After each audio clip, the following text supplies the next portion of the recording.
नमस्कार दोस्तों, government exam अड्डा बालाघाट हमारे नए YouTube चैनल में आपका स्वागत है। चलिए आज फिर से हम अगस्त और सितंबर के करंट अफेयर्स पढ़ेंगे। तो चलिए स्टार्ट करते हैं पहली खबर से। पहला है बीएसएफ के नए महानिदेशक किसे बनाया गया। तो याद रखिए पंकज कुमार सिंह को बीएसएफ के नए महानिदेशक के रूप में नियुक्त किया गया है। तो थोड़ा सा हम बीएसएफ के बारे में जान लेते हैं। बीएसएफ भारत सरकार की एक पैरामिलिट्री फोर्स है जिसका गठन 1 दिसंबर 1965 को किया गया। इसका मुख्यालय नई दिल्ली में स्थित है और इसके गठन के पीछे का कारण है 1965। जैसे कि आप याद रखिए भारत पर किसने हमला किया था? पाकिस्तान ने। ठीक है, तो भारत और पाकिस्तान का युद्ध हुआ तो उसी के बाद भारत और पाकिस्तान की सीमा पर बीएसएफ को तैनात किया गया। तो वर्तमान में कई एग्जाम में क्वेश्चन भी आता है कि बीएसएफ कौन से देशों की सीमा की सुरक्षा करती है। याद रखिए 1965 के बाद 1971 में एक बार फिर से पाकिस्तान ने हमारे ऊपर हमला किया और उस समय जो है बांग्लादेश एक नए राष्ट्र का सृजन हुआ और उसी के कारण हमारे ऊपर ये हमला हुआ था। तो आज याद रखिए कि भारत और पाकिस्तान एवं भारत और बांग्लादेश इन दो सेनाओं कहना चाहिए एक तरह से सीमाओं की सुरक्षा जो है बीएसएफ करती है। ठीक है, याद रखिए क्योंकि ये क्वेश्चन एग्जाम में आ भी चुका है। चलिए अगला देखते हैं ITBP, Indo Tibet border police. ठीक है, इसके नए महानिदेशक श्री संजय अरोरा को बनाया गया है। आईटीबीपी जैसे कि नाम से क्लियर है तिब्बत, तो याद रखिए ये भारत और चीन की सीमा के मध्य भारत की सुरक्षा करती है। तिब्बत जो क्षेत्र है ये भारत और चीन से लगा हुआ है और 1962 में चीन ने हमारे ऊपर हमला कर दिया था। तो तभी से 1962 में आईटीबीपी की स्थापना चीन से लगी सीमा से सुरक्षा करने के लिए की गई। तो यहाँ बस याद रखिए कि 1962 में भारत चीन युद्ध तो आईटीबीपी का गठन और 1965 में भारत पाकिस्तान युद्ध तो बीएसएफ का गठन किया गया। ठीक है, ऐसे याद रखिए, जल्दी याद होता है। अगला देखिए CISF, central industrial security force, इसके नए महानिदेशक सुधीर कुमार सक्सेना जी को बनाया गया है। सेंट्रल इंडस्ट्रियल सिक्योरिटी फोर्स नाम से क्लियर है इंडस्ट्रियल, तो ये भारत सरकार के सभी राष्ट्रीय स्तर के जो उपक्रम हैं या बड़ी बड़ी सरकारी कंपनियां हैं, एयरपोर्ट्स है, कहना चाहिए बड़े बड़े जो हमारे यहाँ पर भेल है, ठीक है, महारत्न कंपनियां हैं, इनकी सुरक्षा करती है सीआईएसएफ। ठीक है, चलिए अगला देखते हैं। याद रखिए सीआईएसएफ का नए महानिदेशक किसे बनाया गया? सुधीर कुमार सक्सेना को बनाया गया। अगला देखिए CRPF, CRPF central reserve police force, इसके नए महानिदेशक कुलदीप सिंह को बनाया गया। CRPF central reserve police force, इसके नए महानिदेशक कुलदीप सिंह को बनाया गया। अगला है BRO, border road organisation, border road organisation, इसके नए महानिदेशक संजय चौधरी जी को बनाया गया है। इसके पूर्व लेक्चर में मैंने आपको बताया था कि भारत की सबसे ऊंची आवागमन सड़क जो कि लद्दाख के लेह में निर्मित है, इसकी ऊंचाई 18,600 फीट की ऊंचाई है और इसकी कुल लंबाई है 41 किलोमीटर। इसका निर्माण भी किसने किया? बीआरओ ने किया। बॉर्डर रोड ऑर्गेनाइजेशन ये भारत के अंतर्राष्ट्रीय सीमा से लगे क्षेत्र में सड़क, पुल और कई ऐसे स्ट्रक्चर बनाता है जो कि अंतर्राष्ट्रीय सीमा से लगी है। ठीक है, आगे बढ़ते हैं। अगला है समृद्ध योजना। समृद्ध योजना ये सूचना प्रौद्योगिकी मंत्रालय भारत सरकार द्वारा स्टार्ट की गई है और ये किस लिए की गई है? तो भारत में जो स्टार्टअप्स होते हैं, स्टार्टअप मतलब होता है कि किसी भी या युवा हो चाहे किसी भी आयु वर्ग के लोग हों, जब अपना नया बिजनेस स्टार्ट करते हैं उसे हम स्टार्टअप कहते हैं। दो इसके अवधारणा है, एक स्टार्टअप और एक स्टैंड अप। तो स्टार्टअप मतलब होता है कोई नया बिजनेस, नया आइडिया जो कि युवाओं द्वारा या किसी अन्य एज ग्रुप के द्वारा लाया गया है और जो सफल होने की कगार पर है। और स्टैंड अप का मतलब होता है ऐसा बिजनेस जो कि अब अपने पैरों पे खड़ा हो चुका है या सफल हो चुका है। यानी पुराने बिजनेस को हम स्टैंड अप कह सकते हैं और नए बिजनेस को हम स्टार्टअप कह सकते हैं। चलिए आगे बढ़ते हैं। तो समृद्धि योजना किसने लॉन्च की? सूचना प्रौद्योगिकी मंत्रालय भारत सरकार द्वारा लॉन्च। चलिए कुछ राज्यों की भी ऐसी योजनाएं हैं उसके बारे में हम जान लेते हैं। तो पहली है दुआरे सरकार। दुआरे जैसे कि नाम से क्लियर है, दुआरे, दुआरे मतलब होता है द्वार, यानी सरकार आपके द्वार। ये कहाँ लॉन्च हुई? पश्चिम बंगाल में। ठीक है, अगली है इंदिरा गांधी शहरी क्रेडिट कार्ड योजना। ये कहाँ लॉन्च हुई? राजस्थान में, क्योंकि राजस्थान में वर्तमान में कांग्रेस गवर्नमेंट है, इसलिए यहाँ की स्कीम इंदिरा गांधी के नाम पर बनाई गई। ठीक है, अगला देखिए हर हित स्टोर योजना। हर हित स्टोर योजना ये कहाँ लॉन्च हुई? हरियाणा में। तो याद रखिए पश्चिम बंगाल में तृणमूल कांग्रेस की सरकार है, वहां की मुख्यमंत्री ममता बनर्जी जी हैं, जिन्हें दीदी के नाम से जाना जाता है। राजस्थान में जो है कांग्रेस गवर्नमेंट है, यहाँ के जो है श्री अशोक गहलोत सीएम हैं और हरियाणा में मनोहर लाल खट्टर जी सीएम हैं। चलिए आगे बढ़ते हैं। Shared destiny. ये शेयर्ड डेस्टिनी क्या है? 4 प्रमुख देशों का एक शांति सैन्य अभ्यास है। शेयर्ड डेस्टिनी 2021 4 देशों का शांति सैन्य अभ्यास है। देश कौन से कौन शामिल है इसमें? याद रखिए चीन, पाकिस्तान, मंगोलिया और थाईलैंड, ये 4 देशों का संयुक्त शांति सैन्य अभ्यास है। तो याद रखिए शांति शब्द हम ये ले रहे हैं और यहाँ पाकिस्तान का नाम ले रहे हैं, तो ये बड़ा अजीब लगता है कि पाकिस्तान कोई शांत देश नहीं है। अब इसका उद्देश्य क्या है? तो हमें याद रखना है कि जैसे आपको मैंने पहले बताया था क्वाड, QUAD, ये 4 देशों का एक संगठन है। इसमें भारत, जापान, अमेरिका और ऑस्ट्रेलिया शामिल है। ये चारों देश चाहे सैन्य रूप से कहिए चाहे आर्थिक रूप से कहिए चीन के विरुद्ध कार्य करते हैं और चीन भी इनके विरुद्ध कार्य करता है। तो अगर चीन के विरुद्ध जो है कार्य करने के लिए क्वाड का गठन हुआ है, तो चीन ने भी क्वाड के विरुद्ध एक संगठन बना लिया। उसका नाम रखा, संगठन नहीं है ये सैन्य अभ्यास है, उसका नाम रखा शेयर्ड डेस्टिनी 2021, जिसमें चीन, पाकिस्तान, मंगोलिया और थाईलैंड शामिल है। चलिए कुछ अन्य संगठनों के बारे में भी जान लेते हैं। तो अगला है दस्त लीग। दस्त लीग किस किस के बीच में हुआ? भारत और उज्बेकिस्तान के बीच। दस्त लीग जो है ये सैन्य अभ्यास है, ये भारत और उज्बेकिस्तान के बीच में हुआ। अगला है एस्टर एक्स।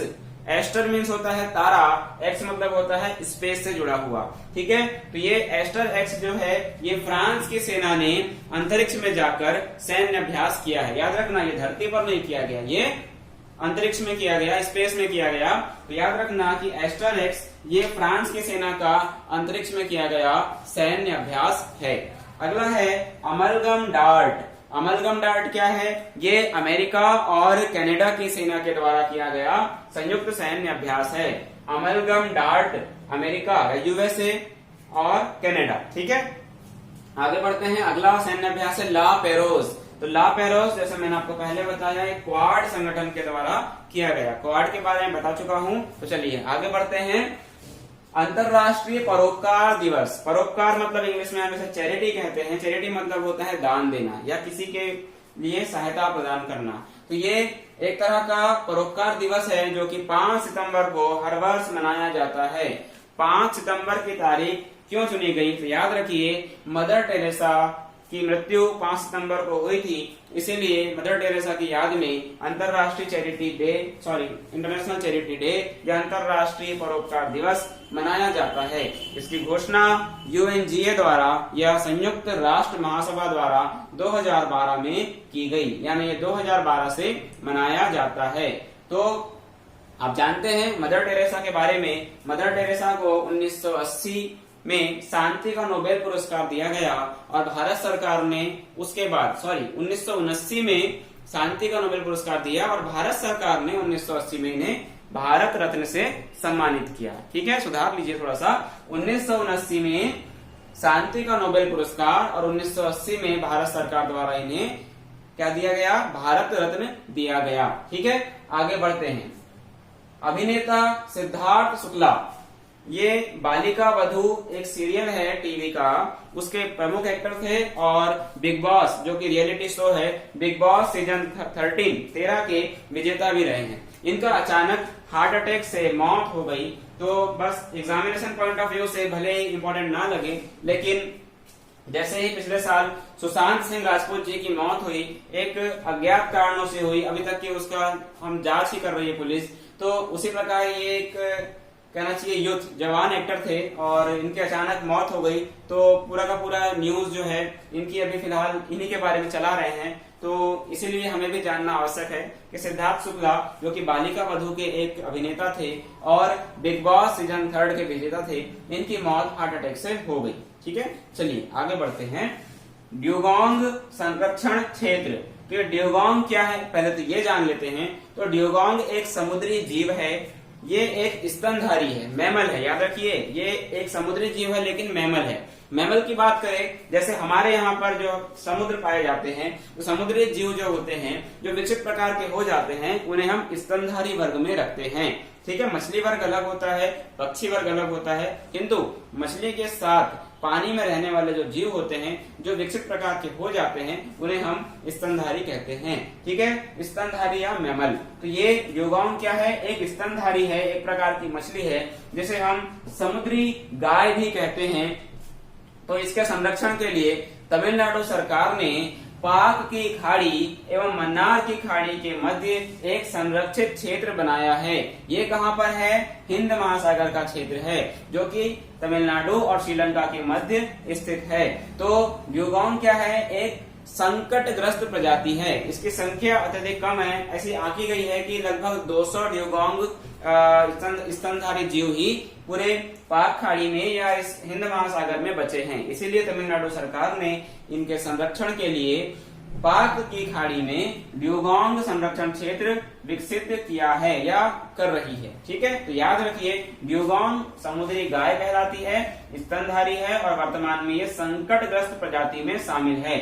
अब इस संकटग्रस्त प्रजाति जो होती है इसे कौन घोषित करता है, तो याद रखिए IUCN international union for conservation of nature and natural resources, ये एक अंतरराष्ट्रीय संस्था है जो कि WWF यानी वर्ल्ड वाइल्ड लाइफ फंड के अंतर्गत कार्य करती है और ये विश्व में संकटग्रस्त विलुप्तकाय और अति संकटग्रस्त विलुप्तकाय प्रजातियों को बांट देती है और उन्हें एक लिस्ट तैयार करती है।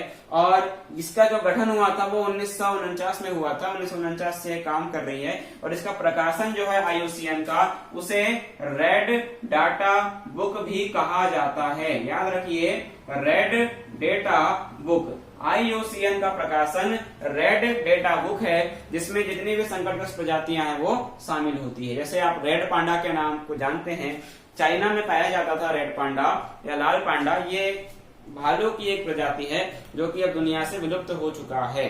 ठीक है, तो उसके बारे में भी जारी किसने किया, IUCN ने किया। चलिए आगे बढ़ते हैं। तो बस याद रखिए ड्यूगोंग एक समुद्री जीव है, ये एक मैमल है या स्तनधारी है और इसके लिए संरक्षण क्षेत्र तमिलनाडु सरकार द्वारा पाक की खाड़ी में विकसित किया जा रहा है। चलिए आगे बढ़ते हैं। केंद्र शासित प्रदेश लद्दाख, लद्दाख के बारे में अभी मैंने पहले बताया, सड़क के बारे में। तो इसके अभी नया कुछ घोषणा हुई सरकार ने वहां पे कि राजकीय पशु और राजकीय पक्षी। तो लद्दाख का राजकीय पशु स्नो लेपर्ड, स्नो मतलब होता है क्या, बर्फ, ठीक है, हिम। तो यहाँ पर पाया जाने वाला लेपर्ड या तेंदुआ, तो ये स्नो लेपर्ड को लद्दाख का राजकीय पशु घोषित किया गया। और ब्लैक नेक क्रेन, क्रेन मतलब होता है सारस, बहुत ही सुंदर प्रजाति है सारस की जिसकी गर्दन काले रंग की होती है, इसलिए इसका नाम पड़ गया ब्लैक नेक क्रेन। ठीक है, तो ये लद्दाख का राजकीय पक्षी है। State animal of Ladakh snow leopard and state animal of state bird of Ladakh black neck crane को बनाया गया। ठीक है, यह घोषित किया गया। और ये भी याद रखिए कि ये भी IUCN की लिस्ट में संकटग्रस्त प्रजाति में शामिल है। तो आप यही याद रख लीजिए, ड्यूगोंग एक स्तनधारी है, राजकीय पशु किसका, लद्दाख का स्नो लेपर्ड, और राजकीय पक्षी लद्दाख का ब्लैक नेक क्रेन। ये तीनों प्रजातियां IUCN की रेड डाटा बुक में संकटग्रस्त प्रजाति में शामिल है। चलिए आगे बढ़ते हैं।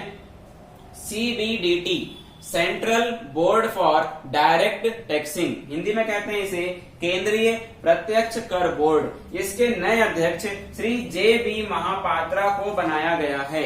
याद रखिए, सीबीडीटी के नए अध्यक्ष श्री जे.बी. महापात्रा को बनाया गया है। और ये जो सीबीडीटी है ये किसके अधीन काम करता है? ये रिवेन्यू डिपार्टमेंट के अधीन काम करता है। और रिवेन्यू डिपार्टमेंट किसके अधीन काम करता है?